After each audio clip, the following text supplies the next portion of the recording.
Bíblia em Deuteronômio 23.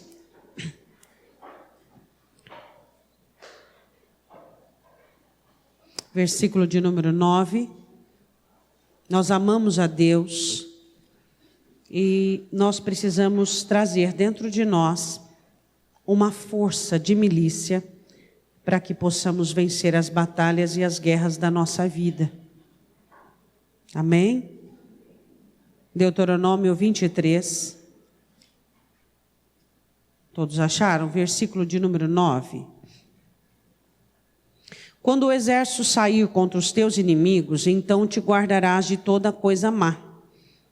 Quando entre ti houver alguém que por algum acidente noturno não estiver limpo, sairá fora do arraial, não entrará no meio dele. Porém será que declinando a tarde se lavará em água e em se pondo o sol entrará no meio do arraial. Também terás um lugar fora do arraial para onde sairás. E entre as tuas armas terás uma pá. E será que quando estiveres assentado fora, então com ela cavarás e virando-te cobrirás o que defecaste. Porquanto o Senhor teu Deus anda no meio de teu arraial, para te livrar e entregar a ti os teus inimigos, pelo que o teu arraial será santo, para que ele não veja coisa feia em ti e se aparte de ti. Podemos assentar.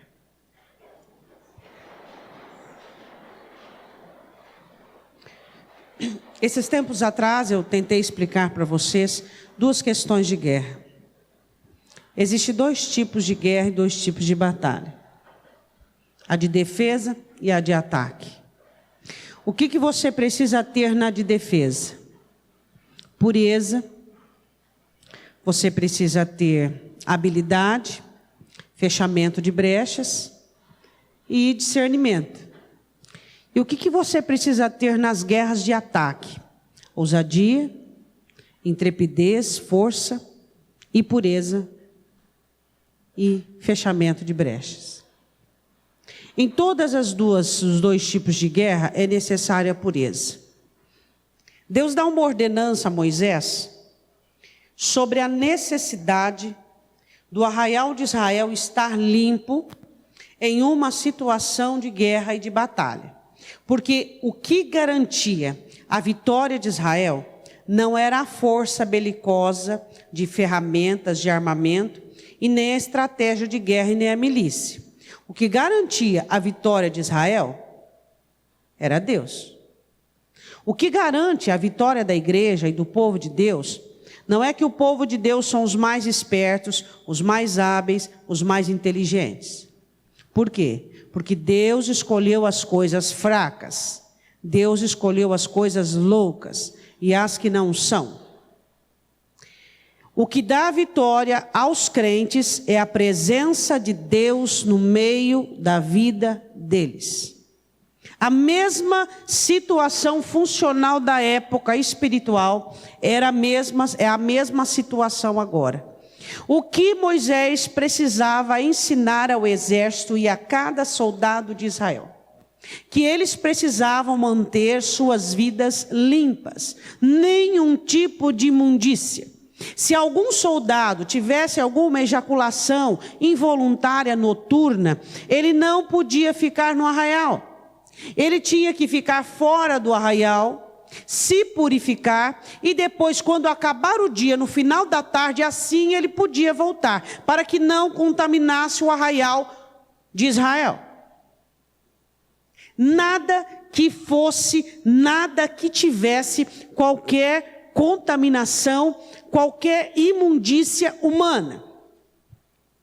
Segunda ordem.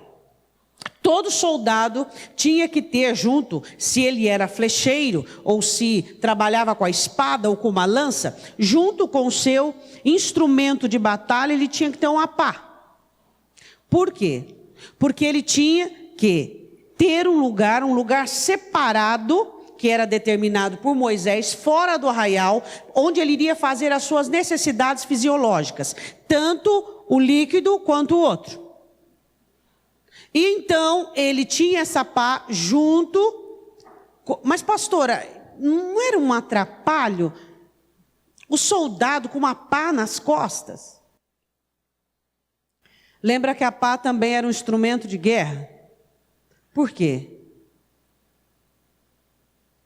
Porque a maior guerra que você vence não é contra o diabo, é contra a sua carne.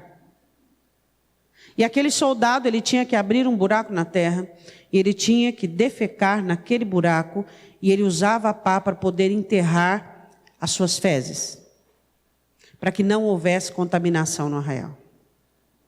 Aí, a palavra de Deus é viva e eficaz, espada de dois gumes, que divide alma e espírito. E aí nós olhamos para nós que estamos numa guerra chamada vida, onde temos a carne, onde temos o diabo e onde temos o mundo. E a questão é, eu e você temos uma pá? Quem sabe aqui temos pessoas que espiritualmente falando, trabalham com a espada, outros com lança, outro com flecha. Mas e a espada? Que serve para que nós enterremos toda a nossa imundícia da nossa alma. Jesus diz no Evangelho que o mal do homem sai de dentro dele. Isso contamina o homem. As coisas más que saem de dentro dos homens. E uma ordenança para a guerra era: todo soldado tem que enterrar sua sujeira, o seu excremento, a sua obra ali. Aí eu quero fazer uma pergunta para você. O que sai de mim, o que sai de você é o que causa contaminação na nossa vida. A miséria do homem pesa sobre ele mesmo. E aí nós ficamos observando que muitas coisas em nossa vida nós estamos colhendo, que muitas coisas em nossas vidas nós estamos sofrendo para vivenciar por conta de algo que nós não enterramos. Estamos pisando em cima das nossas fezes. Estamos pisando em cima daquilo que fizemos ontem. Estamos lambuzando os nossos pés. Estamos nos contaminando. Por quê? Porque aquilo era para uma situação de higiene no meio do arraial. E Deus deixa bem claro que Ele não gosta de sujeira, mesmo que fosse uma sujeira humana. Deus não gosta de casa suja, Deus não gosta de carro sujo, Deus não gosta de nada disso. E Deus estava falando, o arraial onde eu habito tem que ser limpo. Tem que ser limpo. Se vocês defecarem, vai ser fora do arraial. E eu não quero nenhum montão, não. Eu quero que tudo seja enterrado. Para quê? Para que não haja contaminação. Por quê? Aí ele diz assim no versículo de número 14: porquanto o Senhor teu Deus anda no meio do teu arraial. Eu ando no meio de ti. Eu não posso encontrar coisas de imundícia, coisas que são referentes à sua humanidade, ao seu pecado. No caso deles aqui, eram as fezes. Aquilo que sai de mim, aquilo que sai de você, aquilo que ainda nós não estamos limpos, aquilo que ainda Satanás consegue fabricar, como eu preguei ontem, com a matéria-prima que nós oferecemos e entregamos a Satanás para ele fabricar a nossa própria bancarrota, a nossa própria destruição. Quando é que nós vamos aprender a não entregar mais ao diabo condições para nos destruir? Porque se ele veio para roubar, matar e destruir, Jesus diz, eu vim para dar vida e vida em abundância. Essa é a questão e essa é a situação. Será que eu e você temos enterrado, temos escondido, temos colocado por terra toda a imundície que tem saído de dentro de nós, causando uma autopreservação e evitando que nós escorreguemos, evitando que nós nos contaminemos com aquilo que tem saído de nós? Essa era uma das regras da guerra. Todo soldado tinha que ter uma pá para poder esconder, enterrar aquilo que saía de dentro dele.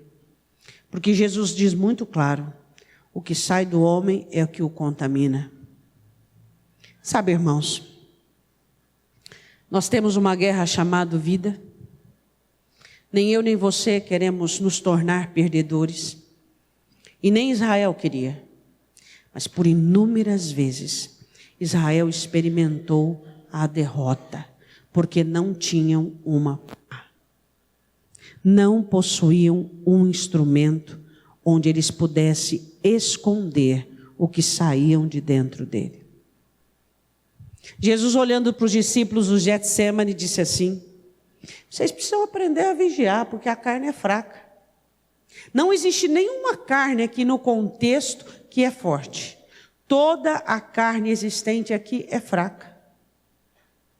E o que nós precisamos entender e compreender, que nós somos uma fábrica de imundícia, uma fábrica de erros. E se nós não tivermos vigilância tal, habilidade tal para nos examinar, para não confiarmos em nosso coração, para nos privarmos de qualquer tipo de contaminação, seja ela alheia, e hoje nós estamos falando da própria contaminação particular. Porque alguns crentes são contaminados por contaminações alheias, mas a maioria de nós, onde nós formamos as nossas armadilhas, nós contaminamos com aquilo que vem. Agora eu quero te fazer uma pergunta: onde é que está a minha força e a sua força para cavar buraco? Quantas vezes nós achamos que, mas para que cavar? Para que esconder? Eu não vou passar mais por aqui. Quem disse que você não vai passar mais por ali? Quem disse? Quem disse que você não vai pisar naquele território e aquele território vai causar uma contaminação à sua alma, à sua vida? Quem disse? Quem disse? Onde está a nossa determinação, o nosso posicionamento em dizer: as minhas imundícias cairão por terra e eu me esforçarei para abrir um buraco na terra e enterrar. Eu não vou permitir que as minhas imundícias voltem e me contaminem. O Senhor diz assim: eu ando no meio de vocês para te livrar, entregar a ti os teus inimigos, pelo que o teu arraial será santo, para que ele não veja coisa feia em ti e se aparte de ti.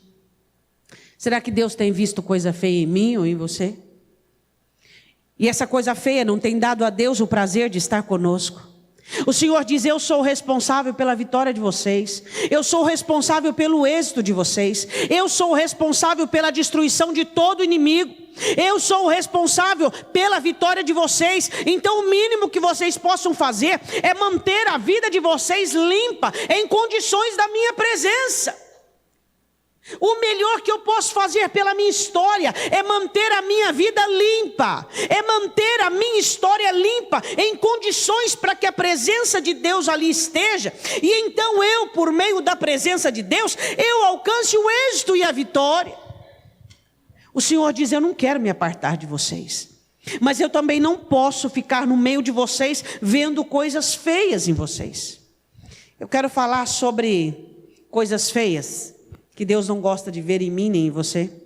Quero que você vá em Números capítulo 14. Eu poderia falar de várias derrotas de Israel, porque são inúmeras, assim como as derrotas dos crentes têm sido inúmeras. Mas eu quero falar em Números capítulo 14 de uma derrota, onde o Senhor viu uma coisa muito feia no povo. Eles acharam que podiam vencer pela força do braço, pela força humana. Em Números 14, você vê uma determinação de Deus, dizendo a Moisés: esse povo não vai entrar na terra prometida. Eles espiaram a terra 40 dias, então ficarão 40 anos em peregrinação. Quando a geração mudar, então eu os colocarei, os filhos dos quais eles disseram que seria por presa, eles sim entrarão na terra prometida. Quando o povo ouve a notícia de que eles que saíram do Egito com a promessa de entrar na terra prometida, quando eles ouviram a notícia que eles não entrariam, eles ficaram revoltados. E eles resolveram fazer pelo braço e pela força. Isso é uma coisa muito feia. Quando Deus não aprova, quando Deus não abençoa, quando Deus não diz sim, os crentes insistem e persistem. Isso é uma coisa muito feia. Muitos crentes têm experimentado a derrota porque têm saído para militar sem Deus à sua frente. Muitos crentes têm experimentado a vergonha porque têm feito coisas sem o amém de Deus. Não funciona, não dá certo. Há tempo para todo propósito, e a vitória que está garantida é aquela da qual Deus me aprova e Deus te aprova. Essa é a vitória que é garantida. Deus havia dito: vocês não vão entrar na terra prometida. E eles se insurgiram, determinaram no coração que iam entrar sim, e foram. E fizeram. Por quê? Porque eles acharam que podiam. Às vezes nós usamos da nossa força humana, da nossa habilidade cristã, e tudo aquilo que temos sido investidos da parte de Deus para batalharmos contra Deus. A Bíblia diz em Números 14, versículo 40, eu quero que você acompanhe comigo. Depois que Deus havia dito que eles não entrariam, e levantaram-se pela manhã de madrugada, e subiram ao cume do monte, dizendo: eis-nos aqui, e subiremos ao lugar que o Senhor tem falado. Porquanto havemos pecado mesmo, eles entendiam. Eles diziam: não, nós pecamos mesmo. Mas nós vamos nos levantar e nós vamos subir. Nós vamos alcançar a promessa pela nossa força. Nós chegamos até aqui e nós vamos terminar a trajetória. Nós não podemos recalcitrar contra os aguilhões de Deus. Nós temos que ter de Deus uma direção exata, onde até a palavra falou sobre isso, sobre o que fazer, quando fazer e como fazer. Se você fizer algo certo na hora errada, não vai dar certo. Eles estavam reprovados e insistiram em progredir. Se você estiver em pecado, não insista em avançar. A derrota vai ser grande.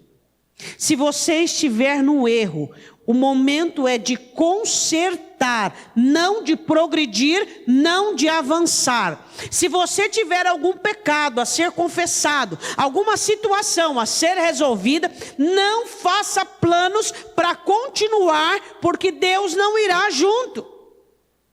Tem que consertar. Pastora, mas até aqui deu tudo tão certo. Você não conhece o favor e a misericórdia de Deus? E você também não conhece a palavra e o mandamento e a direção que diz: agora chega, conserta o que está errado. Chega. Quando o Senhor Jesus diz: a porta que eu fecho, ninguém abre. Não adianta. Você pode ter inúmeras chaves, você pode ter um chaveiro mais exímio que existe, não vai se abrir. Eles acharam que podiam. Por quê? Porque eles acharam, peraí, nós já erramos várias vezes e já ofendemos a Deus várias vezes, e até hoje o Senhor, e por que agora não vai dar certo? Nós vamos insistir e nós vamos sim. Quando Deus para você por conta de um erro, conserte esse erro antes que seja tarde. Não continue. Não dê um passo, porque esses passos que você vai dar é em direção à sua destruição.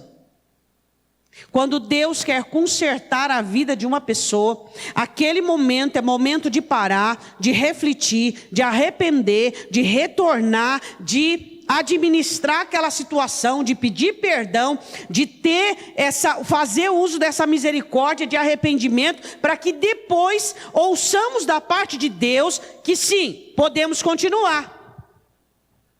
A Bíblia diz assim no versículo 41, mas Moisés disse: por que transgredis o mandado do Senhor? Vocês não vão prosperar. A igreja fala muito de prosperidade. E a igreja fala muito de prosperidade, nunca se falou tanto em prosperidade em todos os âmbitos, mas nunca se viu tanto crente destruído como se vê hoje em dia. Nunca se viu tantos crentes vencidos como se vê hoje em dia. Vendidos, vencidos, abatidos, entristecidos, recuados de toda a espécie.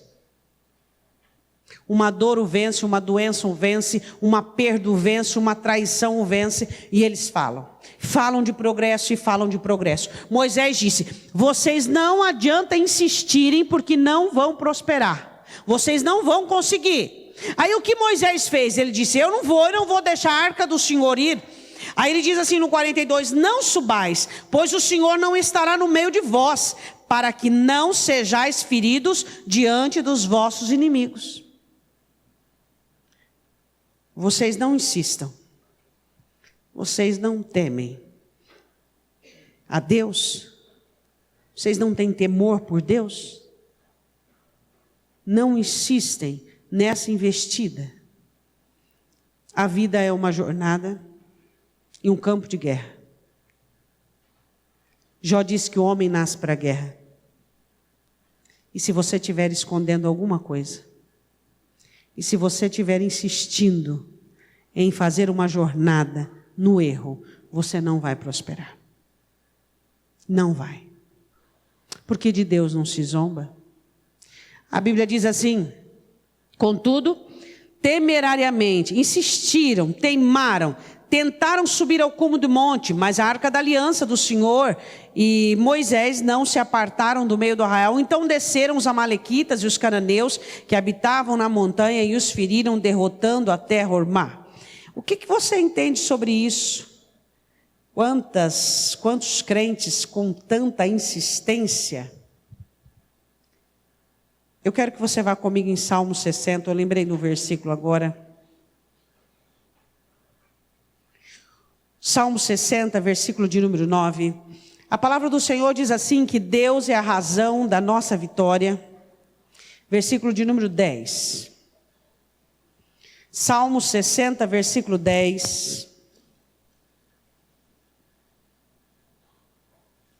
Diz assim: não serás tu, ó Deus, que nos tinha rejeitado, tu, ó Deus, que não saístes com os nossos exércitos. Salmo 60, versículo de número 10. Agora, o que muitas vezes nos causa impressão é que quantas vezes nós insistimos em batalhas e guerras das quais... Vai lá comigo em 78. Salmo 78, só para você entender. O próprio Israel entendendo e sabendo que Deus não estava no exército, ele não estava na milícia. Por isso a angústia era presente. Eu quero te fazer uma pergunta. Deus está na sua guerra? O que existe nela? Existe força humana ou existe poder espiritual? Existem sentimentos humanos como amargura, como raiva, como cobiça, como prostituição, adultério, enfim, amargura, feridas. Ou existe perdão, ou existe graça, ou existe amor? Será que eu insisto em contemplar imundícias e ainda quero que Deus esteja na minha milícia? E ainda eu quero que Deus esteja no meu arraial? O que diz a Bíblia em Salmo 78? Versículo de número 59. Deus ouviu isto e se indignou e aborreceu a Israel sobremodo, por isso desamparou o tabernáculo em Siló, a tenda que estabeleceu entre os homens. Agora presta atenção nesse versículo. Deu a sua força ao cativeiro e a sua glória à mão do inimigo. Quando é que eu dou a minha força ao cativeiro? Quando é que eu dou a minha glória para o inimigo? Quando no meu arraial eu contemplo imundícia. E essa imundícia da qual eu estou falando é força braçal, é força humana. Quando é que você diz eu me converti? Quando verdadeiramente você se rende ao poder de Deus. Quando realmente a sua mente se rende aos planos de Deus. Quando realmente o seu coração se torna um altar do Senhor. Quando realmente a sua trajetória tem um nome, caminho, e esse caminho tem um nome, Jesus, que é sobre todo nome.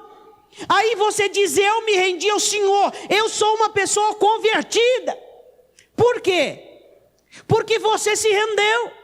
Não existe em você braço. Uma das questões de Deus com Israel, em Isaías capítulo 30 é: o meu povo foi buscar força no Egito, foi fortalecer-se com a força do Egito. Hoje a maioria de nós como igreja temos estado no nosso braço, na nossa força. Quando aparecem os problemas, nós vamos resolver. Quando nós ficamos aprisionados, sitiados, nós vamos encontrar uma saída. Quando nós choramos, nós tentamos nos consolar. Quando nós sorrimos, buscamos razão para tudo. Nós buscamos ficar de pé pela própria força. Pela própria força. Pela religião, pelo idealismo, pela ousadia, pela determinação humana. Ficamos de pé por nós mesmos. E essa é uma imundícia que tem sido encontrado no arraial chamado igreja. As pessoas são o que são. O evangelho tem tido pouca oportunidade para poder esvaziar o ser humano de quem ele é, ensinar o ser humano a ser uma nova criatura. Eu queria fazer uma pergunta para você, se você consegue responder: o quanto em você existe do Espírito Santo, de porcentagem de 0 a 10, e o quanto existe de você mesmo, da sua vontade, da sua partilha, da sua determinação, da sua habilidade com a vida? Você não subsiste diante do inimigo. Quer ver? Quando o crente vive a própria força, a própria vontade, a própria determinação, e quando ele se depara com o tentador, ele cai. Por quê? Porque Satanás derruba os seres humanos, mas os crentes, ele não toca. É isso que nós temos que entender, é isso que nós temos que compreender, que o nosso inimigo, o inimigo da nossa alma é voraz, o inimigo da nossa alma é destrutivo. Ele vem para assolar, para roubar, para matar e para destruir. O que ele quer é levar as nossas almas para o inferno. É isso que ele ambiciona. Ele não se conforma em ver que eu e você fomos arrancados das trevas e trazidos para um reino chamado o reino do amor. Ele não se conforma.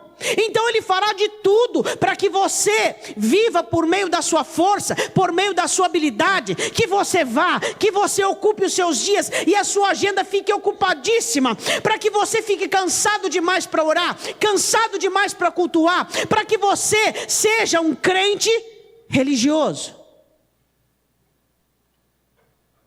E quantos de nós temos saído na nossa própria força? É o que pensamos que vale, é o que sentimos que importa, é o que fazemos que nos dá consolo. Isso nos envergonha, porque isso afasta Deus das nossas vidas. O quanto em você existe do Espírito Santo e o quanto existe de você mesmo. Sua força, seu pensamento, sua habilidade, isso é iniquidade. Isso é iniquidade, isso faz com que Deus se afaste da sua vida. Onde estão os seus milagres, onde estão os seus sinais, onde estão as suas maravilhas, onde são as proezas de Deus na sua vida? Mas também onde é que está Deus no seu arraial? Onde que está a santidade, a limpeza, a pureza dentro da sua vida? A sua consagração, a sua oração? O quanto Deus tem falado conosco sobre essa situação humana, sobre essa idolatria que existe de nós para conosco. Quando o Senhor diz a Ezequiel: você estima seu coração como se fora coração de Deus. Eu, você, nós como crentes temos chegado a uma situação que nós pensamos uma coisa e dizemos que é Deus, sentimos outra e dizemos que é Deus, fazemos outra e dizemos que é Deus. Estimamos, Ezequiel capítulo 14, o nosso coração como se fora um coração de Deus, enquanto Deus está ausente de tudo aquilo que estamos vivendo, porque estamos na força própria, a modo próprio, a maneira própria. E aí chegamos para Deus cansados, desmotivados, derrotados, lamentando sobre a nossa sorte, lamentando sobre a nossa vida, chorosos sobre tudo aquilo que temos vivido. Por quê? Porque realmente temos vivido. Somos nós que temos decidido tudo e todas as coisas. Eu quero que você vá comigo em 1 Samuel capítulo 4. Eu quero falar de uma outra situação em que Deus não está presente. Eli tinha 2 filhos, Ofni e Finéias, e Deus havia reprovado os filhos dele. E Eli não havia feito nada. Deus disse a ele assim: você considerou seus filhos mais do que eu. E Eli simplesmente não tirou o erro e o pecado. Simplesmente não eliminou. E Deus saiu do meio do arraial. Eu quero falar sobre o pecado. Você pode chamar como conivência, negligência, omissão. Você pode chamar como você quiser. Você acha que realmente, com a sua omissão, mais oração e sofrimento, é a receita para a sua vitória? Às vezes nós achamos isso. Oramos, sofremos. Ficamos sensibilizados com a nossa dor, sensibilizados com os nossos problemas, mas junto temos a omissão. Somos omissos. Vemos coisas e não agimos. Contemplamos situações e não somos determinantes. Temos 2 pesos, 3 pesos, 10 pesos, 20 medidas, 40 medidas. Quando vai doer, quando é algo que vai machucar ou ferir, somos todos cheios de dedo e dizemos: ai, com isso eu não posso mexer, com essa pessoa eu não posso mexer, com essa situação eu não posso mexer, porque vai me doer. Por que Eli não repreendeu seus filhos? Porque ia doer nele, mas a omissão dele matou os seus filhos. Você acha que realmente o seu sofrimento, mais a sua oração, versus a sua omissão, te trará vitória? Não. Não. A Bíblia diz: quando você sabe fazer o bem e não faz, você comete pecado. A omissão é um pecado que está operante. De uma maneira severa na vida dos crentes. Os crentes são omissos, letárgicos. Eles olham as coisas, analisam e dizem assim: está na mão de Deus. Esse adágio, está na mão de Deus, foi criado para os crentes irresponsáveis. Então eles dizem: está na mão de Deus. Quando você vê um crente falar está na mão de Deus, você diz: esse crente aí, ele é irresponsável.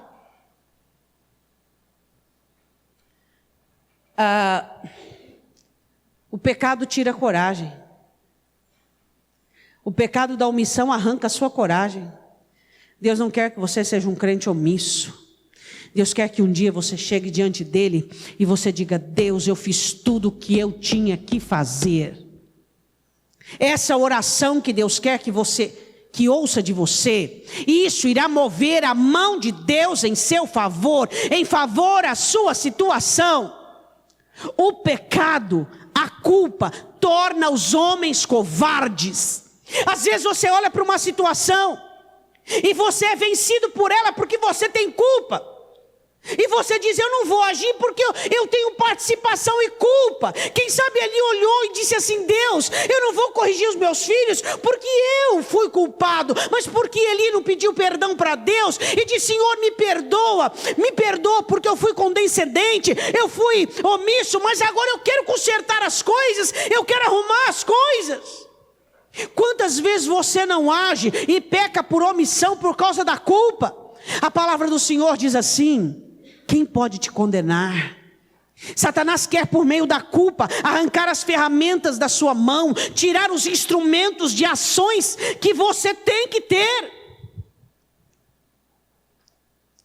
A omissão é uma imundícia que Deus não suporta.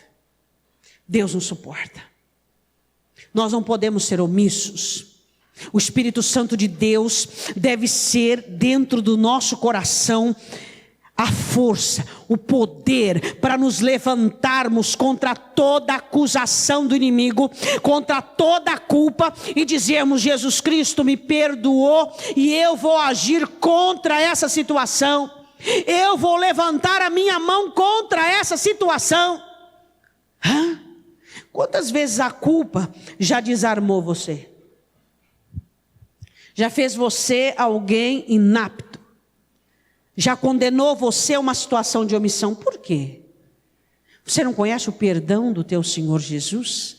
que te perdoa e que te habilita para agir e que te habilita para levantar? Quais são as situações na sua vida que está como um câncer, como uma gangrena, porque você tem optado pela omissão? Qual é a situação da sua vida que ela é pertinente dentro da sua alma, dentro da sua história, e ela não sai, parece uma peste, uma praga? Aquilo não tem como Deus trabalhar, não tem como Deus agir. Por quê? Porque a sua omissão dá uma cobertura nociva sobre aquilo. Pastora, mas agir dói. Eu acredito que doeu mais a Eli ver os filhos morrerem do que ter repreendido-os anteriormente. Se você não agir, Deus vai agir. Você precisa abrir os seus olhos e sair de um mundo de fantasias. A omissão é isso. A omissão é um faz de conta. Você faz de conta que está tudo bem. O diabo faz de conta que acredita, enquanto ele está trabalhando para a sua destruição. Uma imundícia que Deus não suporta é a omissão.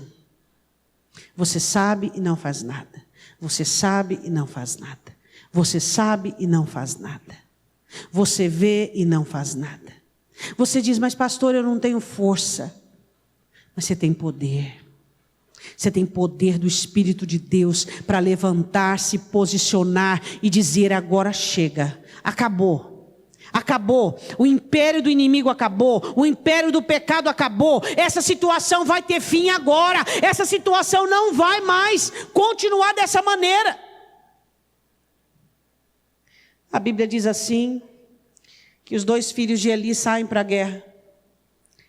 A Bíblia diz assim no capítulo 4, versículo 2.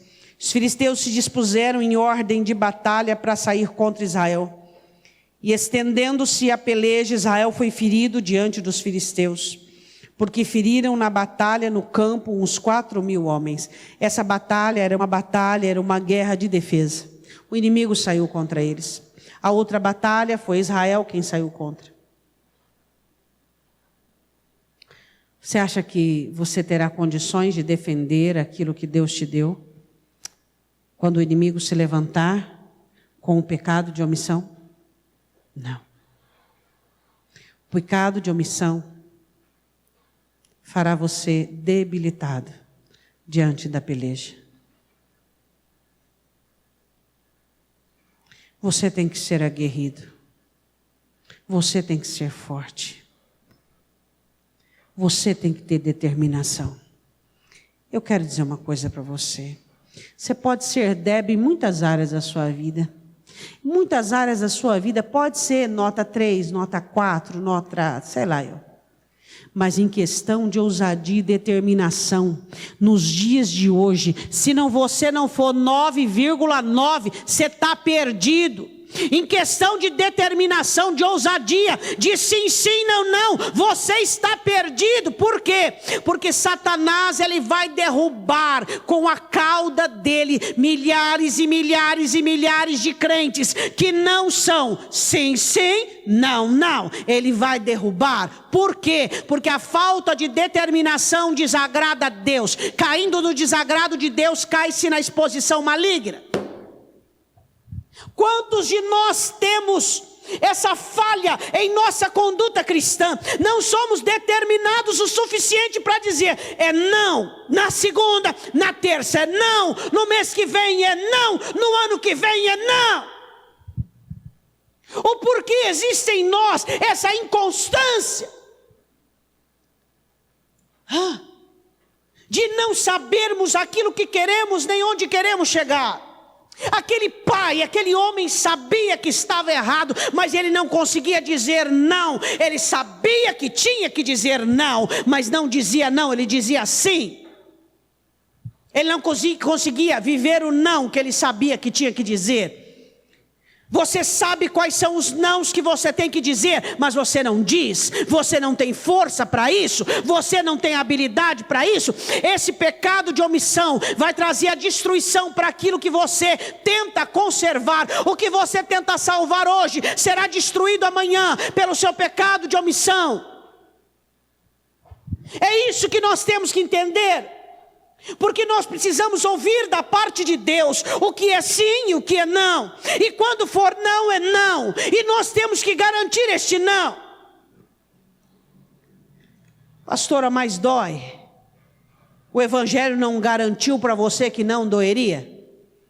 Ele garantiu pernas cansadas pela segunda milha, dor na face dos dois lados, é isso que o Evangelho garante. Lombos doloridos por causa da cruz, mas é necessário ser feito, porque isso salva a sua situação.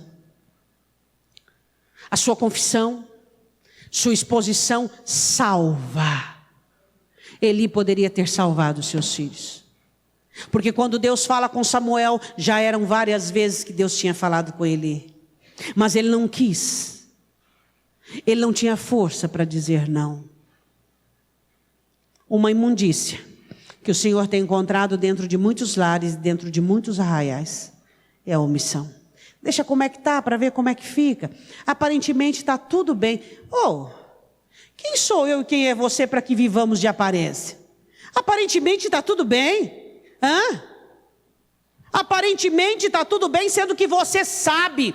O Espírito Santo tem dito que não está nada bom, não está nada correto, não está nada certo.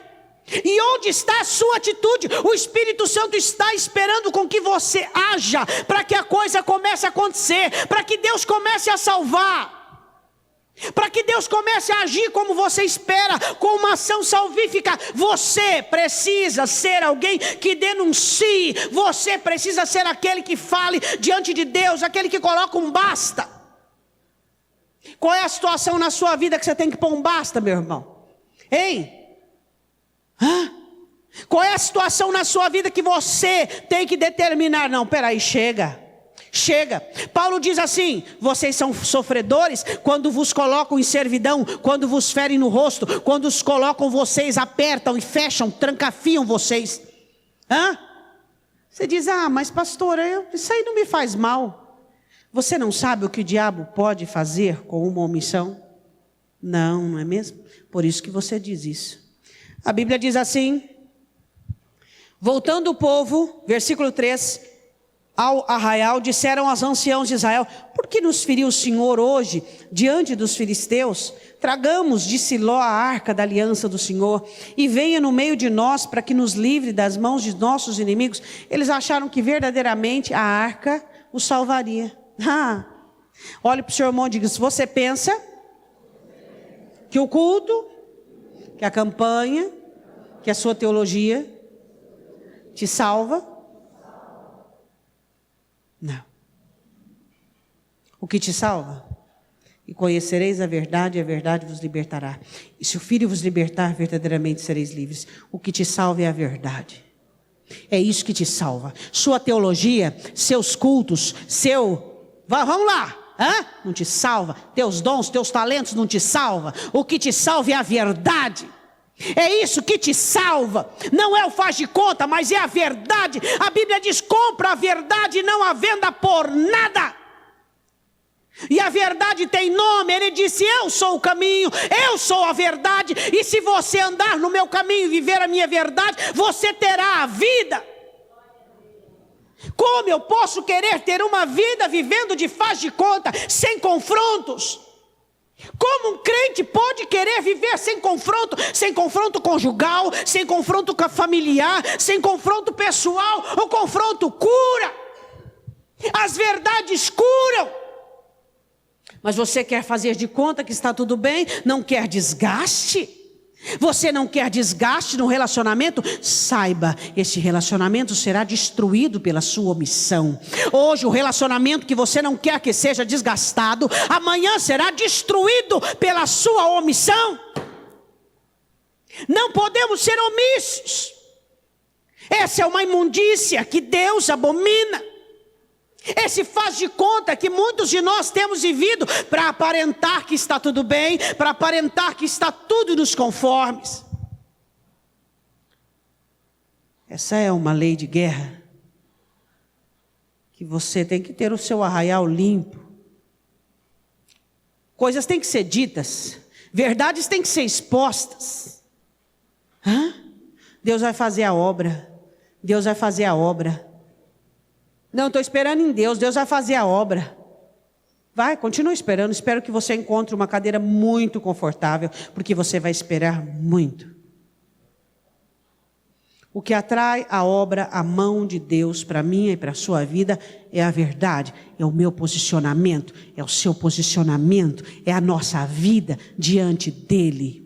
Aí nós atraímos a mão dele para a nossa história. Mas quando há omissão, Deus não quer estar no meio, ele não quer fazer nada e não vai fazer. A Bíblia diz assim, para que terminemos no versículo de número 10. E pelejaram os filisteus, Israel foi ferido, fugindo cada um para a sua tenda. E foi tão grande o estrago que caíram de Israel 30.000 homens de pé. A derrota foi grande, 30.000 homens morreram. Mas eles não estavam com a arca? Estavam.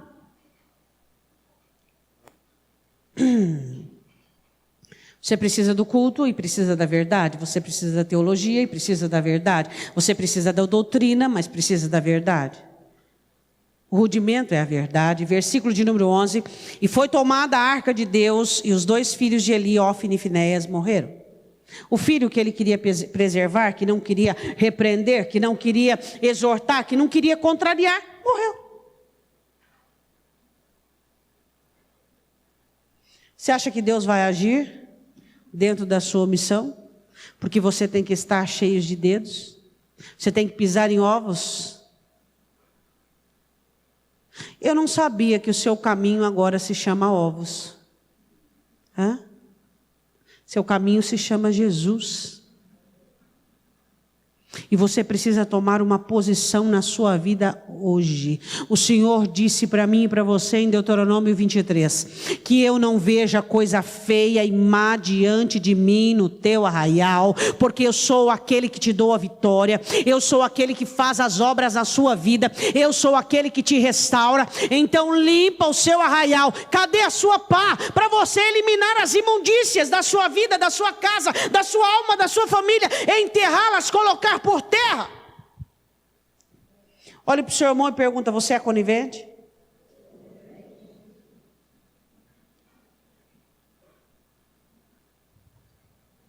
Existe omissão de nossa parte, onde temos afastado o Espírito de Deus. 2 imundícias presentes, das quais nós falamos hoje. Primeira, força humana. Segunda, omissão. Isso tira Deus da vida de qualquer pessoa. Isso faz com que a pessoa lute, se esforce, batalhe, sofra e não experimente a vitória.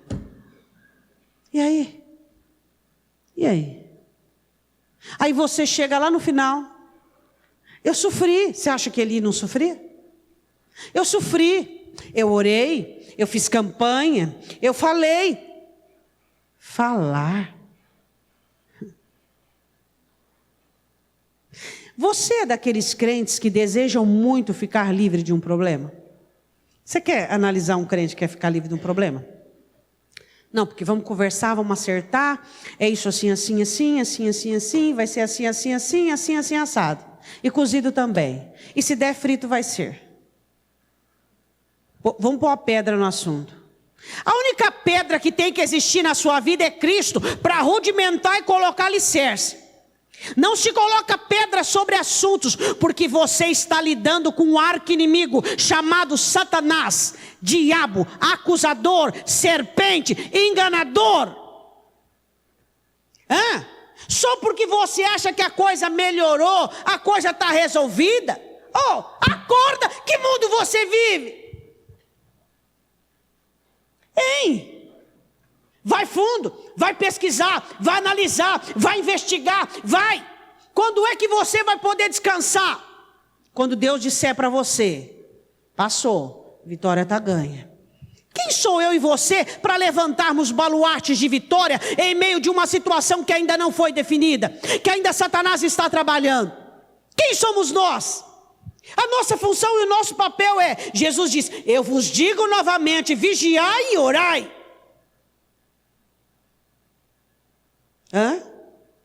Deu um castigozinho, resolveu, teve uma discussãozinha, deu uma melhorada, parou o problema. Seja bem-vindo ao país de Alice, de Oz.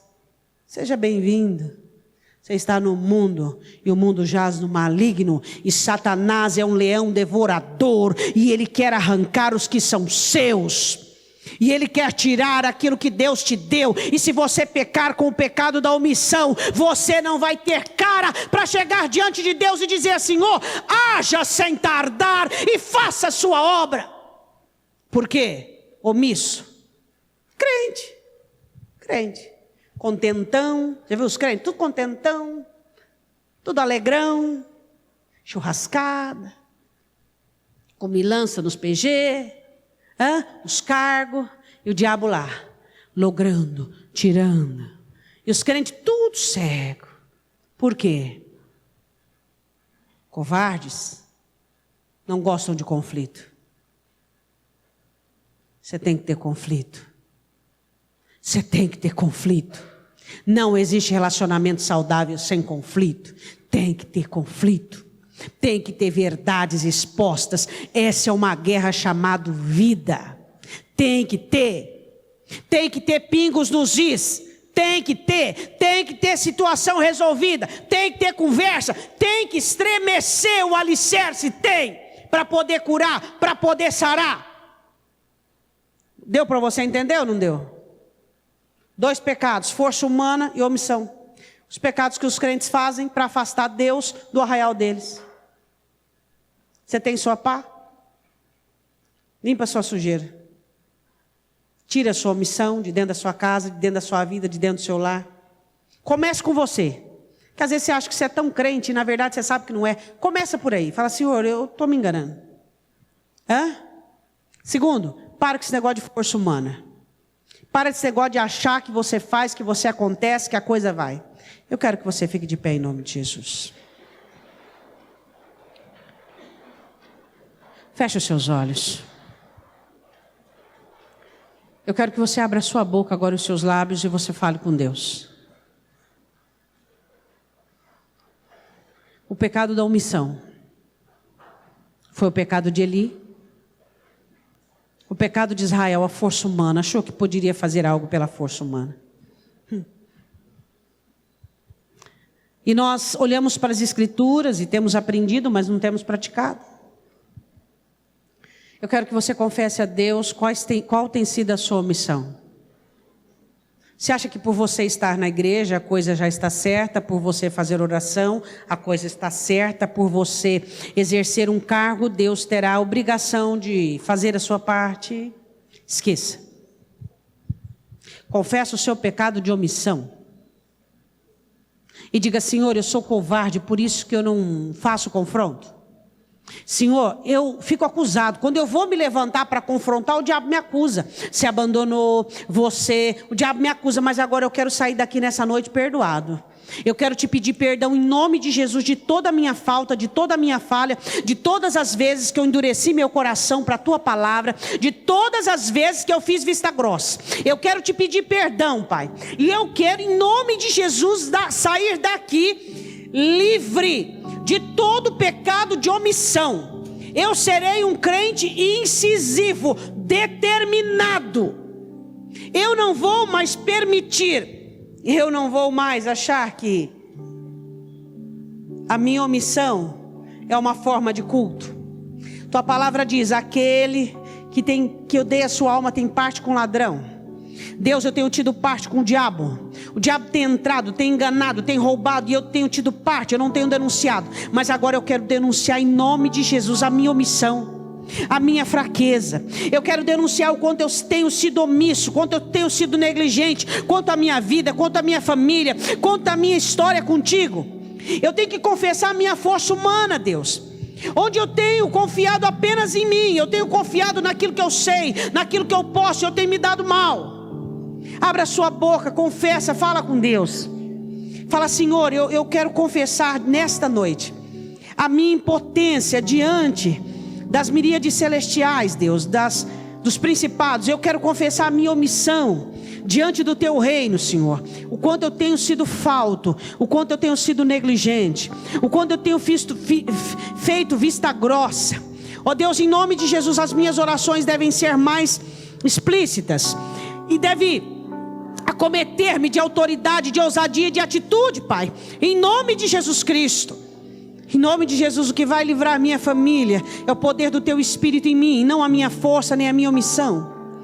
Ó Deus, em nome de Jesus Cristo, em nome de Jesus, eu quero ser forte o suficiente para livrar a minha alma, livrar a minha família, livrar a minha vida. Deus, essa é uma das leis da guerra. Não se pode achar imundícia em nosso arraial. Deus, essa é uma lei da guerra. O Senhor não estará conosco onde houver omissão, onde houver fraqueza, debilidade, conformismo. É assim mesmo, é assim mesmo, é assim mesmo. Vai dar tudo certo, vai dar tudo, vai dar tudo. Por que você pode dizer que vai dar tudo certo? Se não existe verdade, somente onde a verdade é estabelecida é que você pode declarar: vai dar tudo certo, porque eu amo a verdade e ela é o rudimento da parte de Deus da minha vida. Confessa o seu pecado de força humana, confessa o seu pecado de braço. Você confia no teu braço, você confia na tua força, e a sua força não pode te livrar do tentador. Confessa o seu pecado de omissão. Põe a mão no seu coração. Diga assim: Pai, em nome de Jesus, eu quero aprender leis dessa guerra chamada vida. E em nome de Jesus Cristo, eu quero te pedir perdão nesta noite do pecado, da força humana, do pecado, da omissão. Pai, em nome de Jesus Cristo, eu quero me libertar da dependência de mim mesmo, e eu quero depender do Senhor, para que eu receba poder e autoridade necessária para me levantar contra tudo que há, tanto em mim, quanto na minha vida, tanto na minha família, para que em nome de Jesus, a verdade seja bem-vinda, a verdade seja estabelecida, e em nome de Jesus, eu tomo posse da pá, onde eu vou colocar no meio dos meus instrumentos de força de milícia, porque não haverá imundícia no meu arraial, porque eu priorizo a tua presença. Eu te peço perdão de todo o meu pecado, em nome de Jesus Cristo, e eu digo: seja bem-vindo, Espírito Santo de Deus, no arraial da minha vida, porque eu quero a vitória, eu quero ser mais que vencedor, eu quero ter alegria em celebrar a vitória dentro das regras do reino dos céus, em nome de Jesus. Diga amém. Levante sua mão direita para o alto. Em nome do Senhor Jesus Cristo, que a espada cortante de 2 fios, a palavra de Deus, no seu coração venha iluminar a sua alma e discernir intenções suas e a palavra e o governo do Senhor, e que você possa ganhar força pelo domínio e a palavra de Deus, de decidir-se, inclinar-se e abraçar o domínio da palavra e fazer agir e viver na sua vida. Que toda omissão, toda permissividade, todo condicionamento facilitador seja derrotado da sua vida, em nome do Senhor Jesus Cristo. Que você não venha ter dó de você, mas que você venha amar-se. Que você não venha ter dó, mas amar os que são seus e a sua história, em nome de Jesus. Diga amém.